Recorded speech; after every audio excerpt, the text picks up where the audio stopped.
Welcome back to another episode of Revenue Optimization Radio, hosted by Patrick Morrissey, Chief Marketing Officer at Altify. Revenue Optimization Radio is brought to you by Altify, the sales transformation company. We believe the only way to unlock sustained growth is to deliver predictable revenue. Delivering insights, thought leadership, and the best practice on how to improve sales velocity. From the one man, maybe the only man who knows how to do all of that, at least this morning, Patrick Morrissey. Hey, Patrick. Hi, friends. Welcome to another edition of Revenue Optimization Radio. Today, we're going to take a little bit more of a deep dive into a topic that continues to be high interest, and that is account-based marketing, but maybe this time with a little bit more focus on the data. And how do you get into building a strategy, getting to insights, and using it to really accelerate campaigns? And I'm pleased to welcome back to the program our first repeat guest, Nipul Chokski. Nipul, welcome back to Revenue Optimization Radio. Thanks, Pat. Great to be back. Hopefully the folks found the last conversation useful, and we can kind of continue that and drive some additional insights for your listeners. Absolutely. Well, I appreciate your time, and that's one of the genesis of bringing you back on, because you were on a couple months ago, and we talked quite a bit about account-based marketing and what that means and where that's going, and I want to revisit some of those themes in some more details. But before I get too far ahead of myself, let's rewind, give everybody a little bit of background on you, and introduce us to Lattice. Yeah, absolutely. So I run marketing here at Lattice Engines. I've been here for almost 5 years now. And so Lattice Engines, we're a customer data platform company. So B2B marketers and sales folks will use our platform to run more targeted campaigns, more effective campaigns as part of their account-based marketing, account-based everything, omni-channel, whatever you want to call it these days, more effective B2B marketing and sales campaigns at a high level. Just recently, we announced that we were acquired by Dun & Bradstreet, and we can talk a little bit more about that. But the company, we launched the first version of our product, Lattice, back in 2011, and also took on our first round of funding back then. And then since then, doing weekly releases. We're at a place where we're the leader in the customer data platform market. Just last month, actually, in addition to announcing the acquisition, we were also designated a leader in the Forrester Wave for customer data platforms. Excellent. That is outstanding. Congratulations on that. That's a long journey, and that's one of the reasons I wanted to have you back too. It was very much top of mind, or one of the news-related items, as you mentioned, is the recent acquisition of Lattice by Dun & Bradstreet. Give us the headlines there, and what does everybody need to know about the intersection of what Lattice had been up to with Dun & Bradstreet? Yeah, absolutely. And we'll certainly be announcing a lot more about what this means for our customers and prospects in the near-term future. But at the highest level, Dun & Bradstreet and Lattice, we've been partners for the last 5 years. We've seen a lot of joint customer successes together, and just kind of the prospect of getting together in terms of taking the world-class data that they're able to bring to bear and then mash that together with the AI and segmentation and activation capabilities that our platform brings to bear for B2B marketing and sales. That's just kind of a no-brainer combination, if you will. And so, like I said earlier, we'll definitely be talking more specifics, and we've got a lot of cool announcements on the docket, if you will, that we'll be making.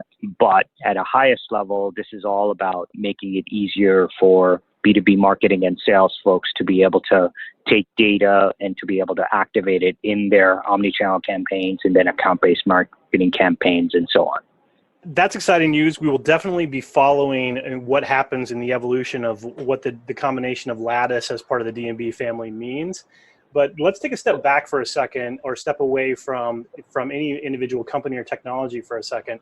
When I had you on a couple months ago, we got into a dialogue that really centered around the big market movement going on with what I was calling, and not just me, I'd love to take credit for it, but it's the rise of the account-based everything approach, or the subscription economy, the hey, get whatever you want whenever you want, that really is helping to drive this move, and the bias that so many of us who live in the marketing realm have around taking a more strategic approach and putting an awful lot of resources into account-based marketing. Give me a perspective from, just to recap a little bit from some of what we talked about last time, give me your 50,000-foot view on how to think about account-based marketing. Yeah, so, over time, thoughts have certainly evolved. And I know the market overall is heading this way. I actually, the more and more I do account-based marketing as part of my job at Lattice, as well as the more and more I work with our customers and our prospect with their programs. Ultimately, account-based marketing and B2B marketing are going to be synonymous at some point, because account-based, like the idea behind account-based marketing is all about, number one, getting aligned with sales around what target accounts you want to go after, right? And then engaging those target accounts in an omni-channel way using very personalized messaging. And then third, just being able to kind of measure the impact, not measure the impact in terms of volume of leads, but in terms of pipeline generated within your target accounts. And so when ABM got started back in the 90s, I think, when it was coined as ABM by the ITSMA organization, we didn't have the technology or anything like that to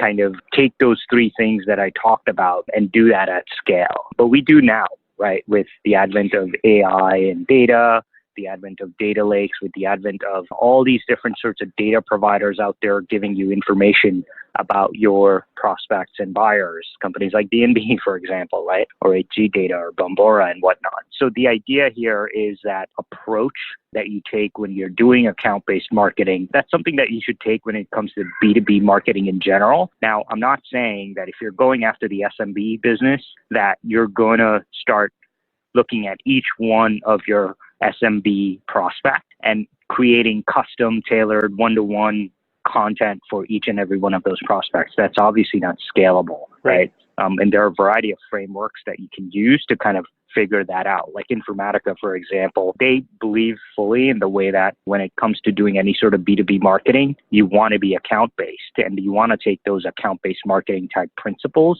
and apply it across the entire market. And so what they'll do is they'll segment their prospect universe into kind of their strategic targets. So these are kind of the targets that the executive team says, we need to win these, right? Mm-hmm. Then there's kind of the enterprise business, and then there's like the mid-market and SMB business, right? Overall, I think there's something over like 100,000 companies as part of like the target account universe for various businesses at Informatica. And so the idea is they kind of tier those businesses. So each of their prospects falls into one of those three categories, and then they'll apply different levels of personalization and investment from a sales and marketing standpoint to be able to prosecute those. So at the 50,000 level view, I definitely see ABM as morphing into kind of B2B marketing in general. Actually, if you were at Serious Decisions this year, Steve Casey and Matt Senator of Forrester, as well as Serious Decisions, they kind of talked about this concept as well. So I fully believe that, like, you know, if you want to do good B2B marketing, you want to be able to apply those ABM principles. Yeah, I love that idea, because the notion of ABM, it becomes the future, is the reality of all of us in the B2B marketing space, is right on board with exactly where you kicked off the conversation, which is aligning sales and really aligning the entire revenue team, I would argue, against the what are we focused on and where can we provide the most value and who are the customers we want to get to. But give me the perspective now, a couple levels down into the data. When you start to think about this notion of alignment, which I think is critically important, and one of the reasons I really like an ABM approach in terms of aligning all the behavior across the organization, what is the role of data in terms of trying to drive that alignment and trying to turn data and information that you have into productivity and revenue? What we've seen with our customers, if you're specifically talking about the alignment across different parts of the revenue team, there are three kind of key aspects to that we've seen. First is using the data to really be very data informed, if you will, rather than opinion informed in terms of what Yes. targets you actually want to go after. Right. I think the last time I was on, I talked about one of our prospects when it came to doing and figuring out how much money to allocate for events. Right. They actually used data to be able to say and where to hold those events. They use data to be able to identify where their highest propensity targets were based in the US. They overlaid it on the Google Maps and then used that, like they printed out that map and then brought it to a meeting with sales and said, okay, this is where we think the highest propensity targets are. So this is where we should be doing our roadshows, right? Which is a lot different conversation than traditionally what you have, which is each sales rep or sales director says, I want to do it in my backyard.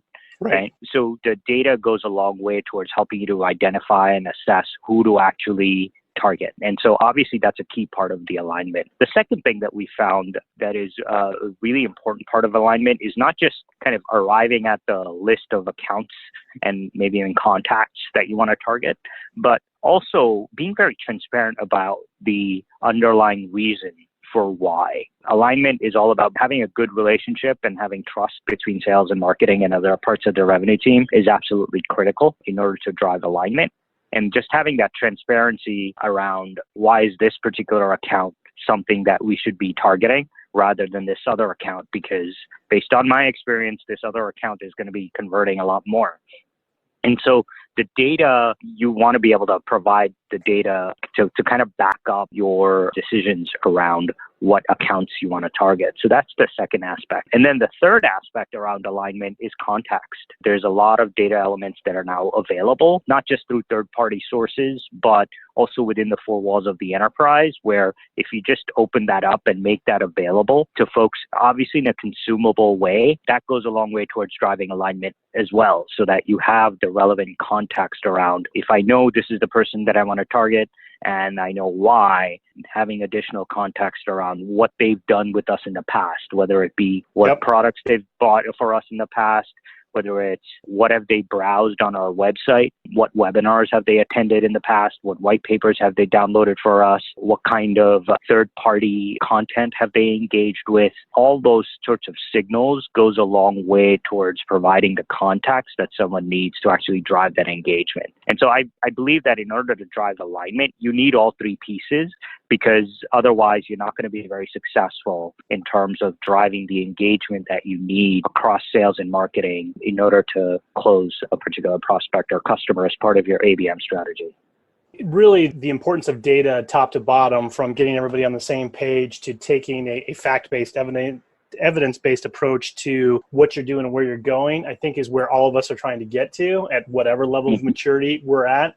And the quote I always come back to on this, and that I think informs the dialogue, is Mark Andreessen of Andreessen Horowitz, and famously of Netscape, offered the opinion that software is eating the world. It's my point of view, or my corollary to that thesis is that regardless of the business that you're in the data business. What's your take on that? We've definitely seen that. So obviously, one example, companies are more and more leveraging data to be able to inform their product strategies as well as their engagement strategies from a sales and marketing standpoint, right? And one indicator of that we've actually observed is, if you look at companies out there, aside from tech companies like TIBCO, Informatica and whatnot, where you kind of expect them to put together this sort of kind of a data lake, if you will, for marketers, we're also seeing this in other industries, kind of financial services, information services industry, like Thomson Reuters, for example, the office supplies industry, companies like Staples, Office Depot, and so on, where what they're doing is they're really creating this kind of single source of marketing truth, if you will, in order to give marketers kind of a holistic 360-degree view of each and every one of their prospects that they can then use to be a lot smarter about their targeting, about what channels they use to engage with their prospects, about what messages they deliver across each of those channels, and so on and so forth. So that's definitely one example that we've seen, and that's certainly, kind of a key use case that we've been hearing a lot from our customers and prospects when it comes to doing a successful account-based marketing, account-based everything program. It's kind of having that single source of marketing truth or a data foundation, whatever you want to call it, that you can start with in order to better inform your ABM targeting strategy. Another interesting story that I've definitely observed, again, a lot of this comes outside of the tech industry. Tech industry obviously is an early adopter for a lot of stuff, including ABM, but the minute you start seeing companies like Thermo Fisher, for example, or like Office Depot, as well as certain companies that develop like machine parts for automotive shops, they're finding themselves competing increasingly with Amazon. So when it comes to like buying medical devices, scalpels and things like that, a consumer or a buyer can just as easily go to the Amazon website as opposed to deal with someone who specializes in actually selling that stuff through a standard sales force. So a lot of these companies, as they're competing with Amazon, they're finding that they need to become a lot more data driven, right? They're putting together their own e-commerce websites, right? So if you go to thermofisher.com, for example, right, you see they have like a whole host of products that they'll sell online. Same thing with like Office Depot. And the idea is that it's almost this kind of dynamic where Amazon is sort of moving into some of these companies' markets that's driving them to become a lot more innovative using the data assets that they have about their customers and prospects. That's really interesting. And I think that's a fact of life for more segments and more industries than people are maybe even broadly aware. It's not just about books anymore. There's actually some pretty complex stuff and some complex selling going on.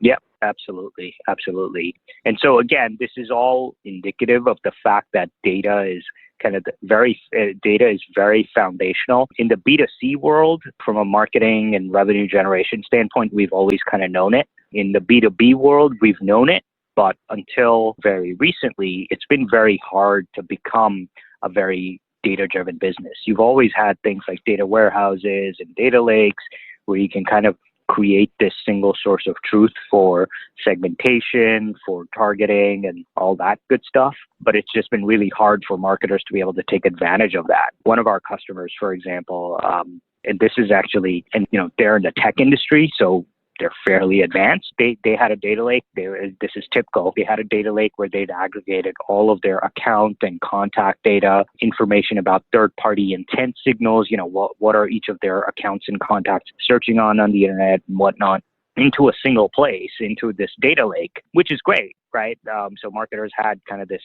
one place to go to. Unfortunately, it wasn't very marketing friendly. In order to actually create a list for a campaign, someone had to file a Jira ticket. Someone, on the operations side then had to review the Jira ticket, there was another handoff with the data team. The data team then had to talk to the IT team who was managing the data lake. And then there was kind of this game of telephone, right, that happened. And then there were several rounds of feedback.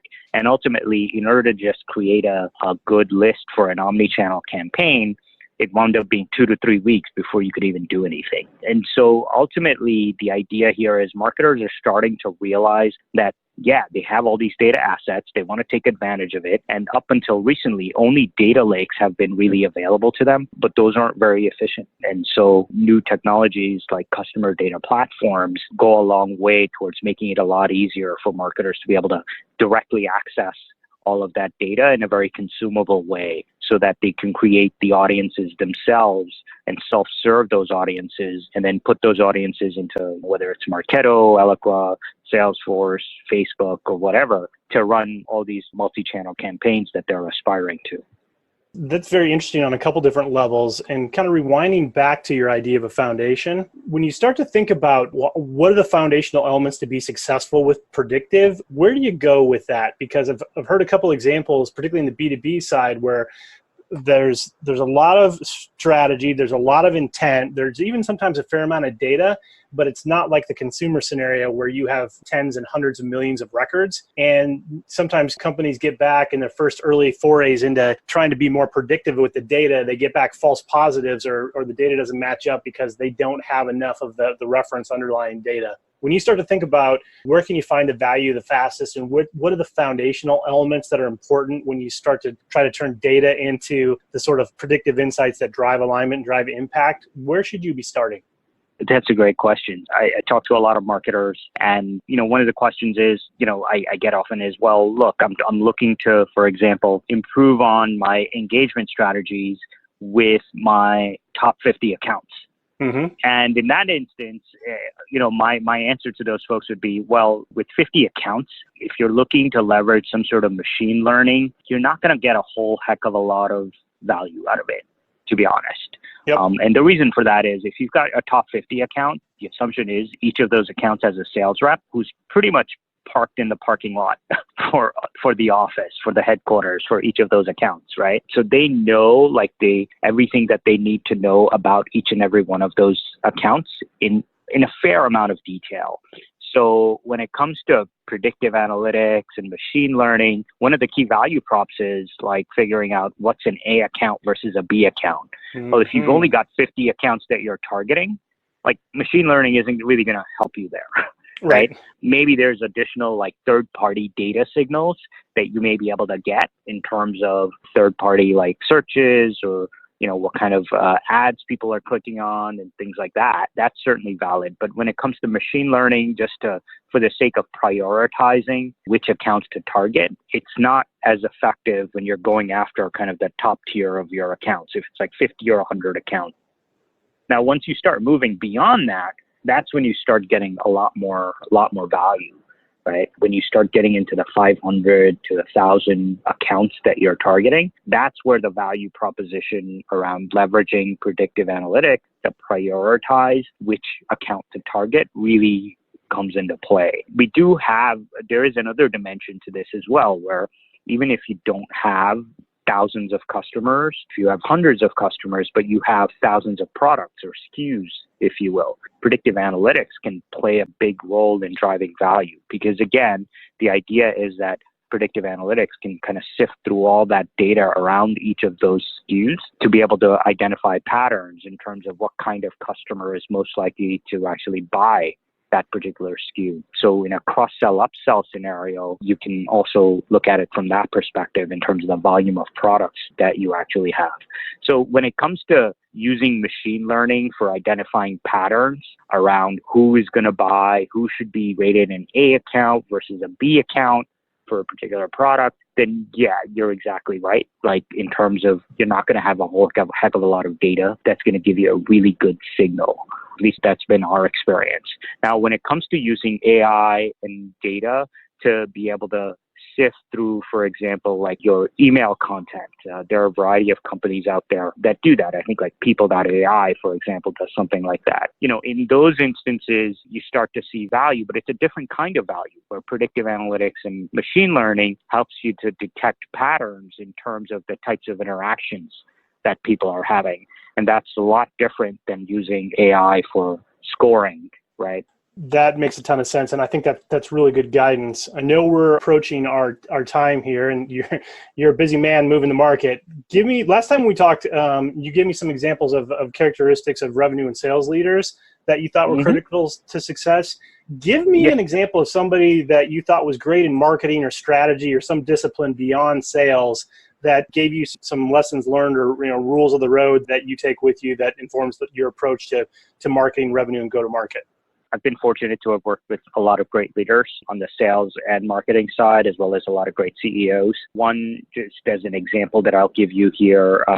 So this person hired me at Lattice Engine, a gentleman by the name of Brian Carden. He was the CMO of Lattice at the time. He's now the CMO of Fuse. He was the CMO of Eloqua.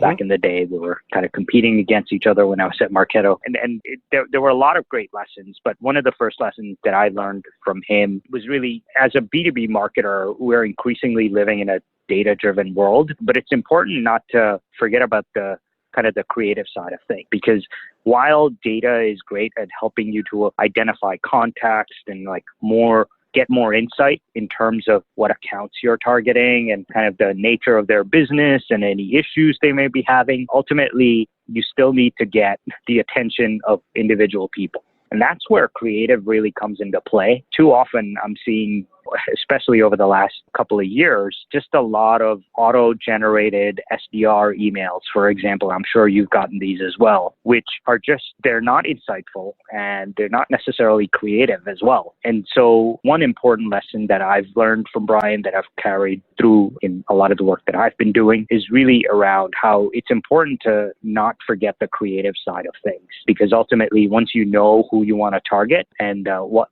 key messages you think will resonate, you still need to have a very kind of creative way to get that person's attention so that they'll actually talk to you. So yes. That's my kind of lesson learned from Brian there. I love that, and it's great to hear from somebody who's in the data and helping people do more with data, to not forget the productivity that comes from creativity and being different.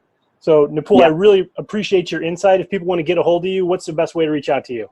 Yeah, absolutely. So I'm on Twitter at Nipul C, Nipulc, and then you can always email me as well. My first name, Nipul, Nipul, at lattice-engines.com. Fantastic. Well, Nipul, I really appreciate you coming back to join us on the podcast again. Thanks so much for your time and your insight. Have a fantastic day. Awesome. Thanks for having me, Pat.